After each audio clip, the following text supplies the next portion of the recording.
അല്ല, ബി.ജെ.പി സംബന്ധിച്ച് ബി.ജെ.പിയുടെ കാഴ്ചപ്പാടുണ്ട്. അത് വളരെ മുമ്പേ ഉള്ളതാണ്, ഇന്ന് രാവിലെ തുടങ്ങിയതല്ല. അപ്പോൾ അതിനെ സംബന്ധിച്ച് അത് നമ്മൾ പി.സി. ജോർജിൻ്റെ കാര്യത്തിലോ എൻ്റെ കാര്യത്തിലോ ഒന്നും അതിന് മാറ്റം ഉണ്ടാകത്തില്ല. അത് കൃത്യമായ നിലപാടുകൾ കൂടിയാണ് പോവുക. ഇപ്പോൾ രാഷ്ട്രീയ വിരോധികളും പ്രതിപക്ഷ കക്ഷികളും അവർക്ക് ബി.ജെ.പി എന്തെങ്കിലും പറയണം, അല്ലെങ്കിൽ പി.സി. ജോർജിനെ കുറിച്ച് എന്തെങ്കിലും പറയണം, അങ്ങനെ ഉണ്ടെങ്കിൽ അവർ ഓരോരുത്തരും എന്തെങ്കിലുമൊക്കെ പറഞ്ഞുകൊണ്ടിരിക്കും. പക്ഷേ ഞങ്ങളെ സംബന്ധിച്ച് ഞങ്ങൾക്ക് കൃത്യമായൊരു കാഴ്ചപ്പാടുണ്ട്, സംവിധാനമുണ്ട്. അതിൻ്റെ ഭാഗമായാണ് രാജ്യത്ത് ഇപ്പോൾ തുടർച്ചയായി ഈ മൂന്നാം തവണയും ഇപ്പോൾ നമ്മൾ അധികാരത്തിൽ വന്നിരിക്കുക. നാളുകളിൽ തീർച്ചയായും കേരളത്തിൽ ഇത്തരത്തിൽ അധികാരത്തിൽ വരേണ്ടതായിട്ടുള്ള അടിത്തറ ഒരുക്കുന്നതിൻ്റെ ഭാഗമായിട്ടുള്ള പ്രവർത്തനങ്ങൾ ശക്തമായി നടക്കുന്നു. ആ പ്രവർത്തനങ്ങൾക്കൊക്കെ എന്താ പറയുക, ശക്തി പകരുവാൻ പി.സി. ജോർജിനെ പോലെയും ഷോൺ ജോർജിനെ പോലെയും അല്ലെങ്കിൽ ന്യൂനപക്ഷ മോർച്ചയിൽ നിന്നും അല്ലെങ്കിൽ ന്യൂനപക്ഷ വിഭാഗങ്ങളിൽ നിന്നും ഒക്കെയുള്ള ആളുകൾ കരുത്ത് പകരുന്ന ദിനങ്ങളാണ് നാളുകളിൽ ഉണ്ടാകുക. അങ്ങനെയാണെന്ന് ഞാൻ കരുതുന്നില്ല. കാരണം നമുക്ക് ഒരു സമയത്ത് ഇപ്പോൾ പലപ്പോഴും നമുക്ക് പല കാര്യങ്ങളും മനസ്സിലാകുന്നത് പെട്ടെന്ന് മനസ്സിലായിക്കൊള്ളണമെന്നില്ല. അപ്പോൾ അത് ഒരു പക്ഷേ അദ്ദേഹത്തിന് അന്ന് തോന്നിയ ഒരു വികാരത്തിൻ്റെ പുറത്തായിരിക്കാം, അന്നത്തെ ചില തെറ്റായ ധാരണകളുടെ അടിസ്ഥാനത്തിലായിരിക്കാം. അത് അദ്ദേഹത്തിന് മാറിയതിൻ്റെ അടിസ്ഥാനത്തിലാണല്ലോ അദ്ദേഹം പരസ്യമായി ഇതിലേക്ക് വരുവാനും ചേർന്ന് നിൽക്കുവാനും തയ്യാറായത്. അല്ലെങ്കിൽ അദ്ദേഹത്തിന് വരേണ്ട കാര്യമില്ല. അപ്പോൾ അത് ഉൾക്കൊണ്ടുകൊണ്ടാണ് പാർട്ടി മുന്നോട്ട് പോകുന്നത്. തീർച്ചയായും അതിൻ്റെ അകത്ത് മാറ്റമില്ല. കാരണം അങ്ങനെ ഒരു മാറ്റം ഉണ്ട് എങ്കിൽ അദ്ദേഹത്തെ ഉൾക്കൊണ്ടുകൊണ്ട് അതിൽ ഈ തരത്തിലുള്ള സംവിധാനങ്ങൾ ഇപ്പോൾ നമ്മുടെ പാർട്ടിക്ക് അദ്ദേഹത്തിന് നാഷണൽ കൗൺസിൽ അംഗീകാരം കൊടുക്കുന്നു എന്ന് പറയുന്നതും അദ്ദേഹത്തിൻ്റെ മകന് സംസ്ഥാന ഉപാധ്യക്ഷനാക്കുന്നു എന്ന് പറയുന്ന ഒരു ചെറിയ കാര്യമായി ബി.ജെ.പി കാണുന്നില്ല. മറ്റുള്ളവരെന്ത് കാണുന്നു എന്നുള്ളതല്ല പ്രശ്നം. ഇപ്പോൾ നാളുകളിൽ ഇപ്പോൾ പി.സിയെ സംബന്ധിച്ച് സീനിയർ ലീഡറാണ്. അദ്ദേഹത്തിന് നാളുകളിൽ എന്താണ്, ഞാൻ പറഞ്ഞല്ലോ, നാളുകളിൽ എന്താണ് അക്കോമഡേഷൻ എന്നൊന്ന് പാർട്ടി വിലയിരുത്തും. നമുക്കത് ഇന്ന് കിട്ടിയില്ല എന്ന് പറഞ്ഞുകൊണ്ട് പറയാൻ പറ്റത്തില്ല. ഇപ്പോൾ എന്നെ സംബന്ധിച്ച് ഇപ്പോൾ എനിക്ക് ഇന്നാണ് എൻ്റെ ഈ പോസ്റ്റ് അനൗൺസ് ആയത്. രാവിലെ 8 മണിക്കാണ് സംസ്ഥാന അധ്യക്ഷൻ വിളിച്ച് എന്നോട് പറഞ്ഞത് നിങ്ങളെ ഇന്ന ചുമതലയിലേക്ക് വെച്ചിരിക്കുന്നു എന്നുള്ളത്. അപ്പം ഇന്നലെ രാത്രി വരെ എന്നെ സംബന്ധിച്ച് ഞാനതിൽ വന്നിട്ടില്ല. ഇപ്പോൾ ഇത് വന്നിട്ടില്ല, ഇപ്പോൾ എനിക്ക് ഇത് കിട്ടിയില്ല എന്ന് കരുതിക്കും. ഇത് ഇങ്ങനെ ഒരു പോസ്റ്റ് എനിക്ക് കിട്ടിയില്ല എങ്കിൽ ഞാൻ തഴയപ്പെട്ടു എന്നല്ലല്ലോ അർത്ഥം. എനിക്ക് ഇപ്പം നേരത്തെ ഉണ്ടായിരുന്ന ന്യൂനപക്ഷ മോർച്ചയുടെ നാഷണൽ എക്സിക്യൂട്ടീവിൻ്റെ ചുമതലയായിരുന്നു. അപ്പോൾ ഇത് കിട്ടുന്നില്ല എങ്കിൽ ഒരു പക്ഷേ എന്നെ വേറെ സ്ഥലത്തേക്ക് അക്കോമഡേറ്റ് ചെയ്യും. അങ്ങനെയാണല്ലോ സംഘടനാ സംവിധാനം മുന്നോട്ട് പോവുക.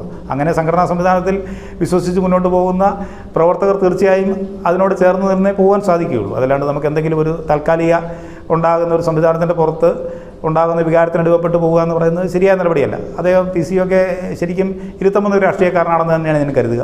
അദ്ദേഹത്തിനൊക്കെ തീർച്ചയായും ഈ പാർട്ടിക്കും അതുപോലെ തന്നെ ഈ മേഖലയിലുമൊക്കെ വളരെയേറെ കാര്യങ്ങൾ ചെയ്യാനുണ്ട് എന്ന് തന്നെയാണ് ഞാൻ കരുതുന്നത്. കേരളത്തിൽ എന്താണെന്ന് വെച്ചാൽ ബി.ജെ.പി ഏത് തരത്തിലുള്ള നിലപാടെടുത്താലും എല്ലാ കാലത്തിലും ഇപ്പോൾ നമുക്കറിയാം, ഇപ്പോൾ കെ സുരേന്ദ്രൻ ഇവിടെ സംസ്ഥാന പ്രസിഡന്റ് സംവിധാനം മാറി. അദ്ദേഹം മാറിയപ്പോൾ അദ്ദേഹത്തെ ഇതിനു മുമ്പ് എത്രയോ തവണ അദ്ദേഹം ശരിക്കും 2 ടേം അദ്ദേഹത്തിൻ്റെ ഇവിടെ സംസ്ഥാന പ്രസിഡൻ്റായി അദ്ദേഹം ഇരുന്നതാണ്. നല്ല രീതിയിൽ നല്ല ശക്തമായ സംഘടനാ പ്രവർത്തനം കാഴ്ചവെച്ച ഒരു നേതാവാണ്. അപ്പോൾ അദ്ദേഹത്തിനെതിരെ എന്തെല്ലാം ആരോപണങ്ങളായിരുന്നു. ഇപ്പോൾ മാറ്റും, നാളെ മാറ്റും, സെൻട്രലിൽ നിന്ന് പറഞ്ഞു, അങ്ങനെ പറഞ്ഞു, ഇങ്ങനെ പറഞ്ഞു. ഇതെല്ലാം കഴിഞ്ഞ് 2 വർഷം പൂർത്തിയാക്കി മാറ്റി അദ്ദേഹം പൂർണ്ണമായിട്ട് കാലാവധി പൂർത്തിയായിട്ടാണ് അദ്ദേഹം മാറുന്നത്. ആ മാറിക്കഴിഞ്ഞപ്പോൾ എന്തെല്ലാം പറഞ്ഞു. അദ്ദേഹത്തെ സൈഡ് ലൈൻ ചെയ്തു, അദ്ദേഹത്തിനെ ഒതുക്കി, അങ്ങനെ കാണിച്ചു, ഇങ്ങനെ കാണിച്ചു. ഇപ്പോൾ രാജീവ് ചന്ദ്രശേഖർ വന്നു. കേരളത്തിലുണ്ടായിരുന്ന ആളായിരുന്നില്ല, കേരളക്കാരനല്ല, പുള്ളി കേരളത്തിൽ ജനിച്ച ആളാണ്, കേരളമായിട്ട് കണക്ട് ചെയ്താണ്, കേരളത്തിലൊന്ന് മത്സരിച്ച ആളാണ്. തികച്ചും അസ്വാഭാവികമെന്ന് തോന്നുന്ന സാധാരണക്കാരൻ ചിന്തിക്കുമ്പോൾ അതൊരിക്കലും പ്രായോഗിക വശമായിട്ട് ചേർന്ന് പോകാത്തൊരു കാര്യത്തിന് അദ്ദേഹത്തെ പാർട്ടി ഇവിടെ നിയോഗിച്ചു. പാർട്ടിക്ക് പാർട്ടിയുടേതായ കാഴ്ചപ്പാടുണ്ട്. ആ കാഴ്ചപ്പാട് ശരിയെന്ന് കാലം തെളിയിച്ചിട്ടുണ്ട്. അങ്ങനെ കാലം തെളിയിച്ചതുകൊണ്ടാണ് ഈ പാർട്ടി ഇപ്പം നമുക്ക് പലതും തെറ്റെന്ന് തോന്നിയപ്പോഴും ഇപ്പോൾ ഈ രാജ്യത്ത് ഒരിക്കലും അധികാരത്തിൽ വരികയില്ല എന്ന് ചിന്തിച്ച ഒരു പാർട്ടിയാണ് ബി.ജെ.പി. എത്രയോ ആൾക്കാർ കളിയാക്കിയിരിക്കുന്നു. അതിന് എത്രയോ ഉദാഹരണമുണ്ട്. പക്ഷേ തുടർച്ചയായി അധികാരത്തിൽ വന്നിരിക്കുന്നു. അപ്പോൾ ഞാൻ പറയുന്നത് പാർട്ടിക്ക് കാഴ്ചപ്പാടുണ്ട് എന്ന് തന്നെ അതുകൊണ്ട് തന്നെയാണ് പറയുക. ആ കാഴ്ചപ്പാട് ഒരു പക്ഷേ നമുക്ക് മനസ്സിലാകുന്നതായിരിക്കില്ല. ഇപ്പോൾ ഉദാഹരണം ഞാൻ പറഞ്ഞു, ഇപ്പോൾ ഇവിടെ നമ്മുടെ നരേന്ദ്രമോദിജി ഒരിക്കൽ നമ്മുടെ ATM സ്കാനർ കൊണ്ടുവന്നല്ലോ, UPI. ആ സിസ്റ്റം കൊണ്ടുവന്ന് പാർലമെൻറ്റിൽ പ്രസംഗിച്ചപ്പോൾ ഇങ്ങനെ ഒരു വിഷയം വരും, ഇത് രാജ്യത്താകമാനം ആൾക്കാർ ഉപയോഗിക്കും, നമ്മുടെ കയ്യിൽ ക്യാഷ് എന്ന് പറയുന്ന സംവിധാനം നോട്ടില്ലാണ്ടാവും, ഇത്തരത്തിൽ ക്യാഷ്ലെസ് സംവിധാനത്തിലേക്ക് വരികയാണ് എന്ന് പറഞ്ഞപ്പോൾ അതിനെ അധിക്ഷേപിച്ചവരിൽ നമ്മുടെ കേരളത്തിലെ അന്നത്തെ സാമ്പത്തിക ശാസ്ത്രജ്ഞൻ എന്നറിയപ്പെടുന്ന തോമസ് ഐസക് വരെയുണ്ട്. ഇതെങ്ങനെ സാധാരണക്കാരൻ ഉപയോക്തമാവും ചോദിച്ചവരുണ്ട്. ഇന്ന് ലോകത്തെ ഏറ്റവും വലിയൊരു സംവിധാനമായി മാറിയിരിക്കുകയാണ്. ഏറ്റവും കൂടുതൽ അക്കൗണ്ടുള്ള, ഏറ്റവും കൂടുതൽ ഇത്തരത്തിൽ ട്രാൻസാക്ഷൻ നടക്കുന്ന രാജ്യമായി, വേൾഡിലെ ഏറ്റവും വലിയ രാജ്യമായി ഇന്ത്യ മാറി. അപ്പോൾ ഞാൻ പറഞ്ഞത് പല നടപടികളും നമുക്ക് തുടക്കത്തിൽ അത് ശരിയല്ല എന്ന് തോന്നുന്നുണ്ടെങ്കിലും കാലത്തിൻ്റെ ഒഴുക്കിൽ അതൊക്കെ തെളിയിക്കപ്പെട്ടിട്ടുണ്ട് എന്ന് തന്നെയാണ് ഞാൻ കരുതുക. പാലായെ സംബന്ധിച്ച് ഇവർ രണ്ടുപേരുടെയും ഈ സംവിധാനം, അതായത് ഇവർ രണ്ടുപേരും തമ്മിലുള്ള ഒരു ഫൈറ്റ് ശരിക്കും ഒരു മത്സരം ജനങ്ങൾക്ക് ഉപകാരപ്പെടുന്നതാണെങ്കിൽ കുഴപ്പമില്ല. പക്ഷേ ഇവിടെ സംഭവിക്കുന്നത് ഈ രാഷ്ട്രീയ കടമത്സരം കാരണം ബുദ്ധിമുട്ടുന്നത് പാലായിലെ ജനങ്ങളാണ്. എത്രയോ കാലങ്ങളായി നമുക്കറിയാം, എത്രയോ പദ്ധതികൾ നമുക്ക് ഈ പാലായിൽ മുടങ്ങിക്കിടക്കുകയാണ്. പദ്ധതികൾ മുക്കാൽ ഭാഗമാക്കി. ഇപ്പോൾ നമുക്ക് ശരിക്കും പറഞ്ഞാൽ ഇത് ഒരു ഗിന്നസിൽ കൊടുത്തു കഴിഞ്ഞാൽ അവാർഡ് കിട്ടുന്ന തരത്തിലുള്ള പദ്ധതികളും പ്രഖ്യാപനങ്ങളും അതിൻ്റെ സംവിധാനങ്ങളൊക്കെ അവിടെ നടന്നിരിക്കുക. ഒരു പാലം പണിയുന്നു, 40-50 കോടി രൂപ മുടക്കി ഒരു പാലം പണിയുന്നു. ആ പാലം പണിത് തീർത്തതിന് ശേഷം അതിന് 2 എൻഡും കൂട്ടിമുട്ടിക്കുന്നതിന് ശേഷം അവസാനം വന്ന് തപ്പുമ്പോൾ അതിൻ്റെ തുടർച്ച, അതായത് സ്റ്റാർട്ടിംഗ് പോയിൻ്റ് സ്ഥലമില്ല എന്ന് മനസ്സിലാവുന്നു. അപ്പോൾ ഇത് തുടക്കമെടുക്കാതെ ബാക്കി പണിത് പോകുന്നു. 50 കോടി രൂപ 50 കോടി രൂപ മുടക്കിയതിന് ശേഷം തുടക്കത്തെക്കുറിച്ച് അന്വേഷിക്കുന്നു. വിരോധാഭാസമാണ്.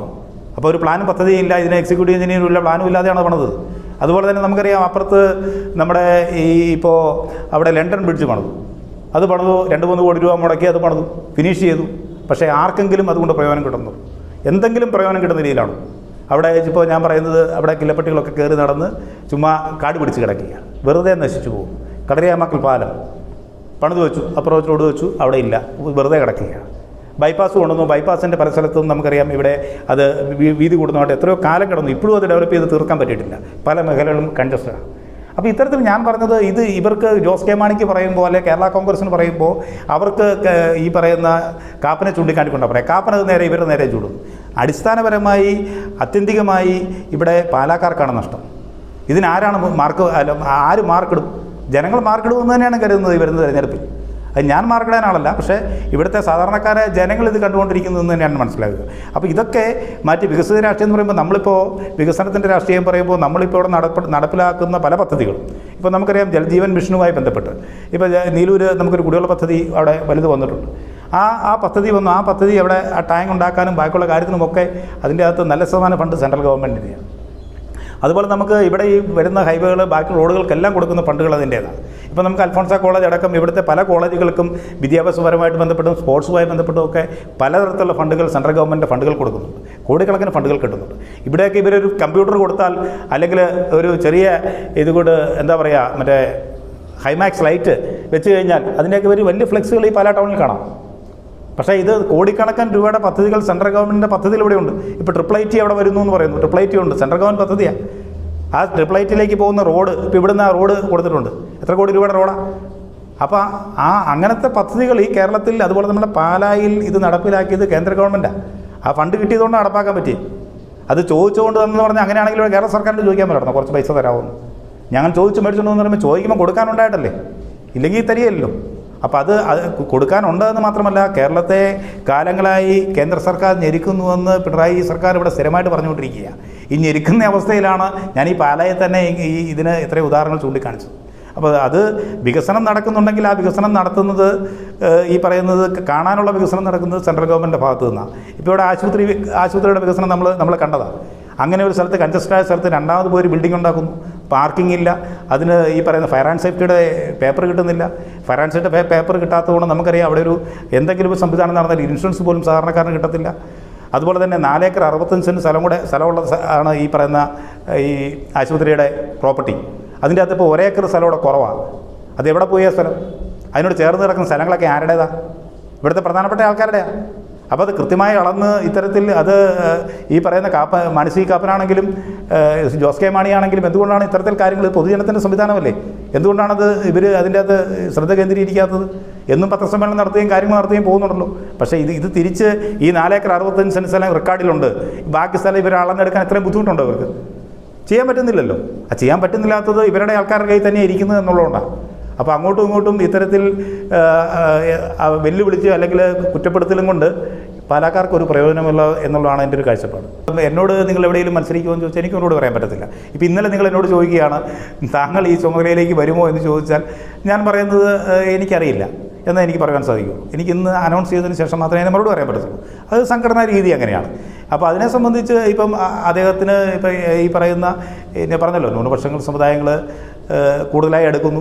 അപ്പോൾ പാലാ പോലുള്ള സ്ഥലങ്ങളിൽ തീർച്ചയായും ന്യൂനപക്ഷ സ്ഥാനാർത്ഥികൾ വന്നാൽ വിജയസാധ്യതയുണ്ട്, ശരിയാണ്. പക്ഷേ അത് ആരാണ് മത്സരിക്കേണ്ടത്, എങ്ങനെയാണ് സാഹചര്യം ഒരുങ്ങേണ്ടതെന്നൊക്കെ തീരുമാനിക്കേണ്ടത് സംഘടനയാണ്.